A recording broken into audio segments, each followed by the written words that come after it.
نواب صاحب نے کہا اچھا ٹھیک ہے۔ عمارت کا شروع میں وسیع دالان میں داخل ہوتا ہے، اس کے پیچھے بہت سے کمرے تھے اور دالان میں داخل ہوتے ہی کمرے سے ایک نوجوان باریش عربی لباس پہنے سر پر رومال باندھے نکلا اور دوسرے کمرے سے ایسے ہی دو نوجوان نکلے۔ پہلے نے عربی لہجہ میں کہا السلام علیکم، دوسرے نے وعلیکم السلام کہا۔ نواب صاحب حیران رہ گئے۔ جب ان سے بات کرنے کی کوشش کی تو کلکٹر نے فوراً چپ کروا دیا۔ پھر نواب صاحب نے دوسرے کمرے کی طرف دیکھا کہ وہاں اندر مسجد کی طرف فرش بچھا ہوا ہے، اس پر بہت سے طلباء بیٹھے ہوئے ہیں اور ان کے سامنے ویسے ہی استاد بیٹھے پڑھا رہے ہیں جیسے اسلامی مدارس میں پڑھاتے ہیں۔ وہ بچے استاد سے کبھی عربی میں کبھی انگلش میں سوال کرتے۔ کلکٹر نے نواب صاحب کو سبھی کمرے دکھائے اور ہر کمرے میں جو تعلیم دی جا رہی تھی وہ بھی بتائی۔ نواب صاحب نے دیکھا کہ کسی کمرے میں قرآن مجید سکھایا جا رہا ہے، کسی میں ترجمہ و تفسیر، کسی کمرے میں بخاری شریف پڑھائی جا رہی ہے، کہیں مسلم شریف کے مسئلے مسائل سمجھائے جا رہے ہیں، کہیں اصطلاحات کی وضاحت، کہیں مناظرے ہو رہے ہیں۔ مزید دیکھا تو ایک کمرے میں مسلمانوں اور مسیحیوں کے درمیان مناظرے ہو رہے ہیں۔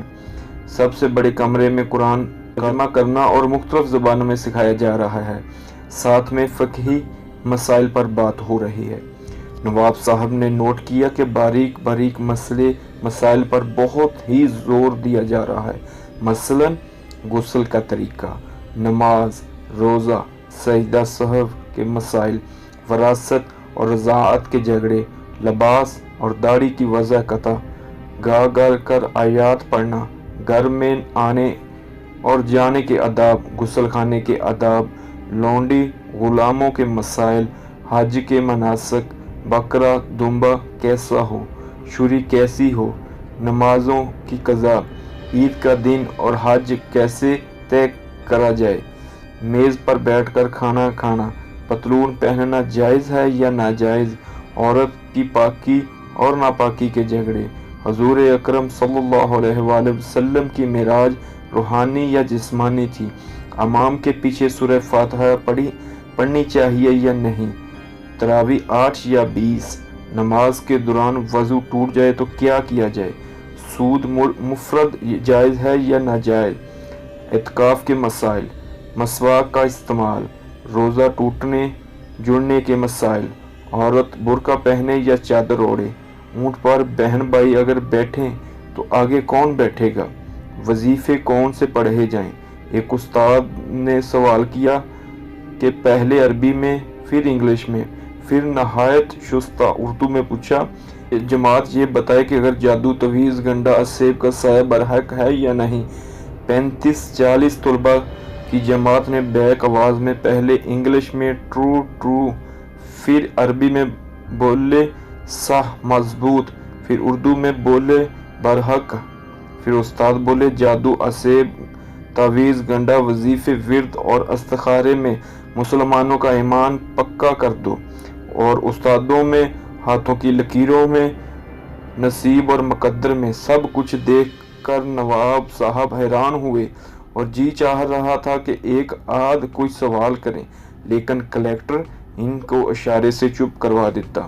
یہ سب کچھ دیکھ کر جب واپس آئے تو نواب صاحب نے کلکٹر سے پوچھا اتنا بڑا مدرسہ جس میں اسلام کی ہر پہلو اس قدر عمدہ تعلیم دی جا رہی ہے اور باریک سے باریک مسئلے پر بھی بات سکھائی جا رہی ہے، لیکن ان مسلمان طلباء کو آخر علیحدہ کیوں بند رکھا ہے؟ اتنے عظیم مدرسے کو آپ نے چھپا کر کیوں رکھا ہے؟ تب انگریز کلکٹر نے کہا ان میں سے ایک بھی مسلمان نہیں ہے، سب عیسائی ہیں۔ نواب صاحب کو مزید حیرت ہوئی اور اس کی وجہ دریافت کی تو کلکٹر نے بتایا کہ ان کی تعلیم مکمل ہونے کے بعد ان کو مسلم ممالک خصوصاً مشرق وسطیٰ، ترکی، ایران اور ہندوستان میں بھیج دیا جاتا ہے۔ وہاں پہنچ کر یہ کسی بڑے شہر کی بڑی مسجد میں نماز میں شریک ہو جاتے ہیں اور نمازیوں کو کہتے ہیں کہ وہ یورپی مسلمان ہیں اور انہوں نے مصر میں جامعہ زہر میں تعلیم حاصل کی ہے اور مکمل عالم ہیں۔ یورپ میں اتنے اسلامی ادارے موجود نہیں ہیں جہاں وہ تعلیم دے سکیں، اور نہ مسجدیں ہیں، اس لیے جلا وطنی اختیار کی۔ وہ تنخواہ نہیں چاہتے، صرف کھانا، کپڑا اور سر چھپانے کے لیے کچھ جگہ دے دیں۔ وہ مسجد میں مؤذن یا پیشے امام یا بچوں کو قرآن مجید کے معلم کی حیثیت سے خدمات انجام دیں گے۔ اگر کوئی بڑا تعلیمی ادارہ ہو تو اس میں استاد کی حیثیت سے بھی کام کر سکتے ہیں۔ ان میں سے کسی کو مدرسہ یا مسجد میں رکھ لیا جاتا اور مقامی لوگ ان سے امتحان کے طور پر مسئلے مسائل بھی پوچھتے، اور وہ کافی و شافی جواب بھی دے دیتے۔ کچھ عرصہ بعد اگر کوئی اختلافی مسئلہ آتا ہے تو ان کے ماتحت بن جاتے، اور ان میں سے دو فرقے یا پارٹیاں بن جاتی ہیں اور خوب اختلاف پیدا کرتے ہیں اور لوگوں کو آپس میں لڑاتے ہیں۔ اس ادارے کا سب سے اولین مقصد مسلمانوں کو باہم لڑانا ہے۔ انگریز کلکٹر نے نواب صاحب کو یہ کہہ کر حیران کر دیا کہ اس عظیم مدرسے کا بنیادی ہدف مسلمانوں کو روایت، نظری مسائل اور ذکر کے وظیفوں میں الجھائے رکھنا ہے اور قرآن سے دور رکھنا ہے، اور دوسرا رسول اللہ صلی اللہ علیہ وسلم کا درجہ جہاں تک ہو سکے گھٹانا ہے۔ کبھی یہ کہو کہ رسول اللہ صلی اللہ علیہ وسلم نعوذ باللہ رجل محسور ہیں، یعنی جادو زدہ ہیں۔ کبھی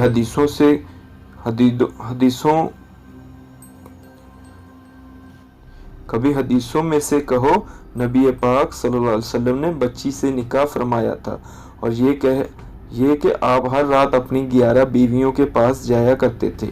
نواب صاحب کو انگریز کلکٹر نے یہ بھی بتایا کہ 1920 میں راجپال سے نبی کریم صلی اللہ علیہ وسلم کی گستاخی میں اس ادارے نے کتاب بھی لکھوائی تھی۔